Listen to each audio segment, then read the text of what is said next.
And now things are heating up as we're closing in on the final 10 laps. Under 11 to go from Kansas. Eric Jones with a 1.9 second lead.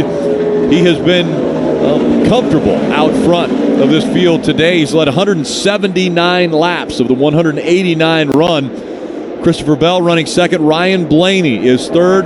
Tyler Reddick fourth. And Justin Allgaier fifth. But now we're hearing that Justin Allgaier might be nursing a right front tire that could be giving him some issues. Yeah, we saw the 22 car, how loose he looked right there. It makes me wonder. We saw that right rear earlier, actually quartered on a car. It makes me wonder if that 22 has abused his right rear tire. Now he's struggling. I know that Christopher Bell got by him with traffic, but once Christopher Bell got by him, he is driven away from Blaney. And again, as we were mentioning, this is the longest green flag run of the day. That is 47 laps that have been run under green flag conditions. 9 laps to go from Kansas. Parker. And Jeff, you were right about that 22. He's actually gotten tight right now, so I believe maybe they could be having the same issue as we heard on the 7, just maybe going a little bit too far on those tires right now. So there you go. So if you're Ryan Blaney, what do you do? I mean, the only thing you can do, basically, you're not going to win this race unless something crazy happens. So just stay in the game. Hope a late race caution comes out, come down pit road, and now you got a shootout, and anything can happen. But you're not going to run Eric Jones down all the way, basically 2.5 seconds ahead. So just stay ahead of 4th place at this point. Let's listen in to the 9 radio. Back up there with 7, man. Need every point we can get for this thing. Right now, 25 points ahead of the cutoff line is William Byron. And if a non-playoff driver ends up winning this race, which Eric Jones could do that and be a non-playoff driver, that would mean that there would be 2 guaranteed spots that would get into the Homestead Miami Championship 4 that would be based on points. Well, Rick, don't look now, but the 18 of Christopher Bell, Jeff, you said it. He has left the 22. Well, he has closed this gap down to 0.7 of a second. I'm not sure the 20 of Eric Jones is riding just to let him get that close. That's got to be too close for comfort, Marty. And Steve, they just a moment ago grazed the wall in the 18 for Christopher Bell. They told him, hey, make sure you got something to race with him when you get up there to him. So 18's grazed the wall a little bit. Not too bad, but it's certainly catching his teammate, Eric Jones. Well, under 0.5 second now as he scrapes the wall again. Rick, this is going to be a great 5-lap battle to the checkered. And the 2 right now running the highest line around the track that we have seen all day. Right up against the wall and closing the gap is Christopher Bell. The higher he gets, the more grip he seems to have. So, yeah, he doesn't want to hit the wall, but at the same time, with 5 to go, you got to get there. You got to push your car as hard as you can. Under 0.3 of a second, separating the top 2. Under 5 to go. Now, catching him one thing is passing him another. We've seen as cars have caught a guy running the top, it's been very difficult to pull the pass off. So, Christopher Bell right now needs to focus on getting there first. Do not try to formulate a plan until you get there. Once you get there, then formulate that plan. And Jeff, no one has ever got their first ever Xfinity Series win here at Kansas. Can Christopher Bell break that streak?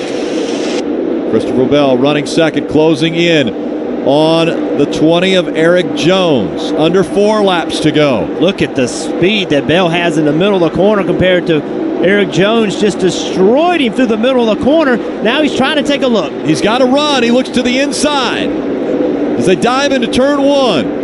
Christopher Bell takes the lead away, but here comes the 20. Contact made.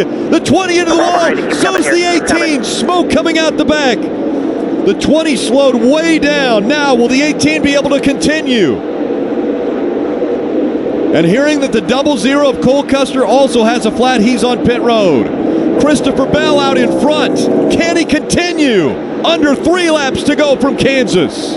Christopher Bell basically slid job Eric Jones, overdrove the edge of the corner, drove up in front of him, and Eric Jones didn't appreciate it, just stayed in the throttle and made major contact. Slide job, I thought we were at Knoxville there, Jeff. He came right up and just parked it in front of the leader. He has every right to do it, but you mentioned it, Eric Jones didn't get out of the gas on purpose. Not happy about that move. And he said so on the radio. He is not happy with young Christopher Bell. So this will be interesting post-race between the teammates. Well, and Eric Jones has damage to his car. He's on the apron on the front straightaway, the right front. He has a flat. This may bring out the caution. I don't think it will. He's going to try to stay on the apron and get back all the way around, which will be a long, long trip around for him to get to pit road, as we are now 1 lap to go, presented by Credit One Bank. The 14 sliding up the racetrack as well. That was J.J. Yaley. A half a lap remains for Christopher Bell, looking for his first career win in the Xfinity Series start. Through turns 3 and 4. Christopher Bell, the 22-year-old, comes back to the finish line. He'll win at Kansas. Yeah, thank you guys. An aggressive move Nice job. gets Christopher Bell his first Xfinity Series win.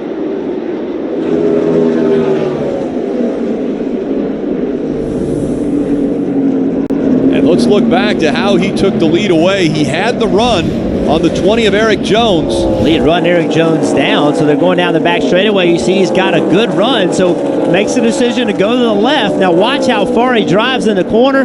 Carries a ton of speed, is never going to be able to stay on the bottom. Never intended to, slid up in front. And Eric Jones just wasn't going to lift.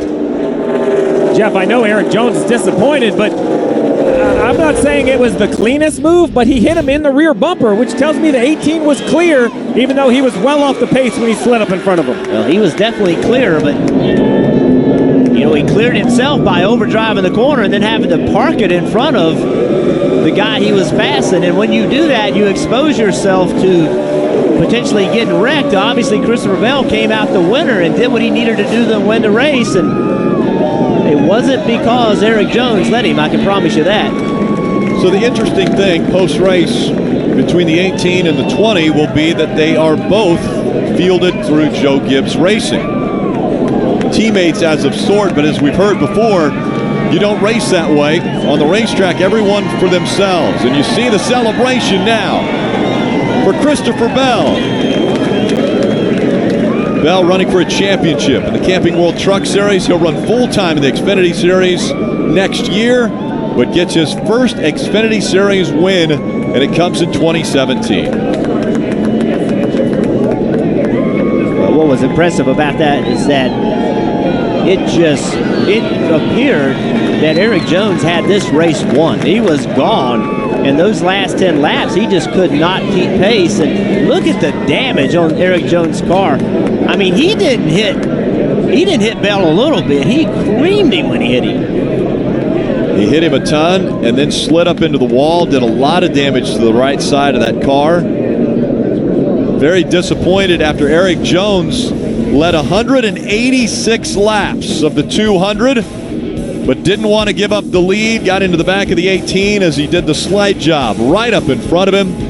In the end, it's Christopher Bell that celebrates the win at Kansas.